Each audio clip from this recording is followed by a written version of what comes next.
Welcome back to Thrash Reviews, where yours truly, Thrash Maniac 99, continues to review upcoming hard rock and heavy metal albums in the calendar year of 2016 and for years to come. So today, March 25th, is filled with so many albums coming out today. You know, there's the new Caliban album that came out, new Walls of Jericho, who hadn't made a record in 8 years, Ragnarok, Artillery, Joe Bonamassa, Askin Alexandria, which we'll get to later on in the day, Metal Church, which is big, and the biggest one is the one that I'm talking about, obviously in the title. We are going to review, or I am going to review, Amon Amarth's new record, JOMSVIKING, or JOMSVIKING. I say Joms because it's Swedish, and they are from Sweden, so it makes sense. This is Amon Amarth's 10th studio album, and with Andy Sneap at the production helm. I tell you, Andy Sneap is becoming like the heavy metal renaissance man for production today. Like every album this guy does for production, the album sounds incredible. It sounds incredible, and some people may say, it's overproduced. There's no denying the fact that everything's clear, and it's heavy, and it just sounds fucking amazing. So anyways, with JOMSVIKING by Amon Amarth, this is actually their first concept record, which is about a person in Asgard who has a bloody tale of love and vengeance, because he got betrayed by someone in his life, and he seeks vengeance. Also some love thrown into it a little bit. So it's kind of like you're taking a little bit of a mix for a concept, a little bit from, say, Opeth's Still Life, which was a kind of a love-based concept record, with some, like, vengeful stuff that you would hear in, like, Opeth's My Arms, Your Hers. Then again, these bands are from around the same area of Sweden, so, and they have a little bit of history together, considering Martin Lopez was in Opeth and on the first Amon Amarth record at the same time. But that's another thing for another day. So, now before I get into the review, some people may think Amon Amarth is becoming one of those bands that may not be cool to like anymore. I highly disagree with that. I think it's still cool to like this band. Despite how every record they put out has been this obsession over all things Viking, it don't matter. I think Vikings meeting metal is one of the best things to have ever happened in the history of music, because you can tell great stories with the Viking heritage of the Scandinavian region of Europe, and you can get away with stuff like that. And sometimes they may come across as being perhaps a bit campy. It can seem that way sometimes, but as long as it's done right, and this band does do it right, in my personal opinion, it doesn't matter. So anyways, let's get into the review. The first track I want to talk about is First Kill, and right off the bat, you get the standard Amon Amarth song, but with some more epic feels to it. And this song really kicks off what was such a really interesting album. The lyrics telling their stories involving the concept. The music, however, is spot on perfect, in my opinion. And also, with Andy Sneap at the production helm, you can hear similar sounds to albums, like 2 albums in particular, that in my opinion were album of the year for their respective year. Carcass, Surgical Steel from 2013, and Accept, Blind Rage from 2014. Throughout this record, I hear elements of both of those albums within Amon Amarth, which made this album really excellent in my opinion, sound-wise, and some influence coming into it, and it just made for an interesting album, like I said. But with First Kill, it has that typical Amon Amarth style where you may get some slow parts here, but it's mostly pretty fast and heavy as fuck. Next track I want to talk about, which is one of my favorite songs of the album, On a Sea of Blood. One of those kind of anthemic kind of structures of a song that has that going for the song, and it just captivates you like nothing else, in my opinion. This song really struck me pretty hard, and this is arguably my favorite song on the album, just simply put because of the fact that it's a heavy track, and it's an excellent song, songwriting-wise.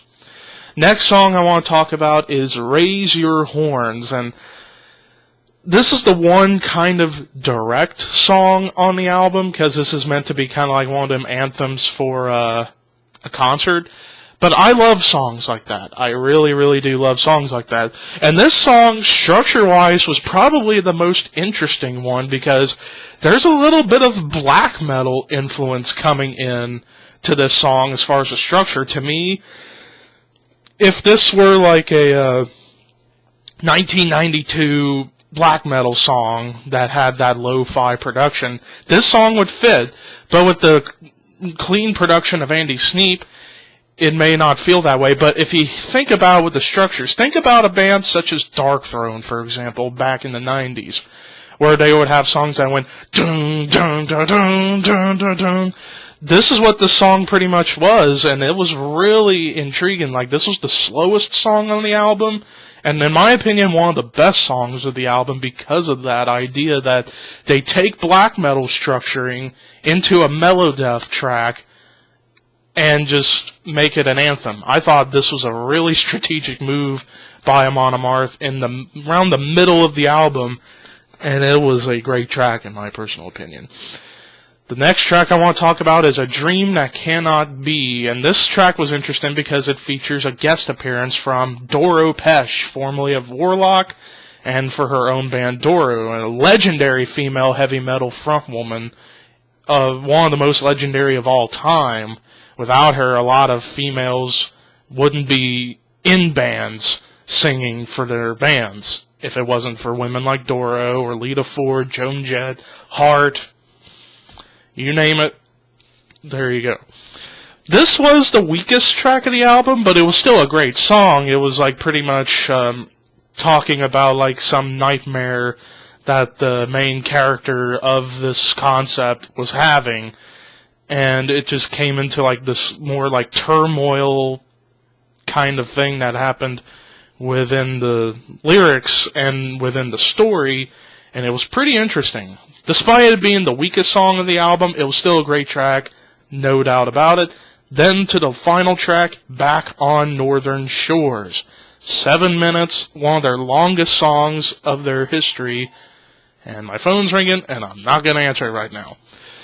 Because, you know what? Fuck edits, so who cares?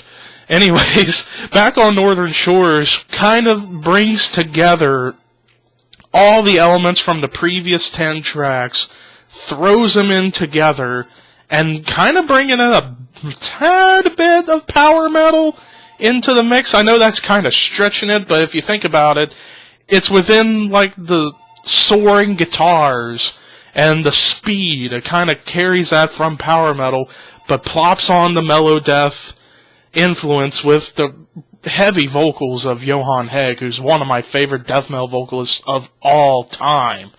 Throws it on top with the Viking lyrics, and oh my god, it made for an epic closing track of this album. Wow! This album, from top to bottom, I know some people may think I'm gonna overrate it, but hey, it's my opinion, so fuck ya. This is my opinion, it's my video, I can say what I want. Whether you like it or not, it's what I feel. This album, top to bottom, was a masterpiece. Their first concept record, and they pulled it off. Despite how at certain times it might stray a little bit within the story, it can come back strong. The flow of the album was really good. Like, it flows really, really well. And that's what I liked about this album. It happened again.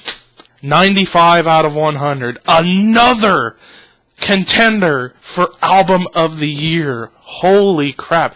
2016 so far has just been like great album after great album, despite a few clunkers here and there. Oh my lord.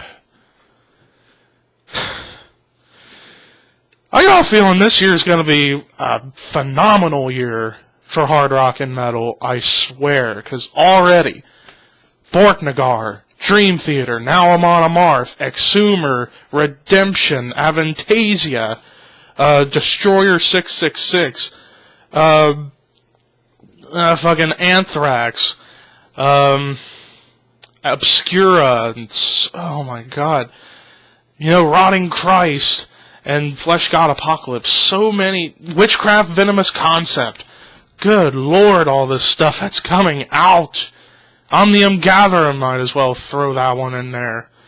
So many great albums have been coming out this year, and we are only almost 4 months into the new year. Wow. Again, 95 out of 100 for JOMSVIKING by Amon Amarth. Buy this album. You will not be disappointed. If you listen to it at first and you don't like it, keep giving it some listens. It will grow on you. This album's gonna be a grower among a lot of people. I guarantee that. For me, I can listen to this band very easily because I love Amon Amarth. They're one of my favorite Swedish metal bands of all time. And there you go. But anyways, thank you guys for watching.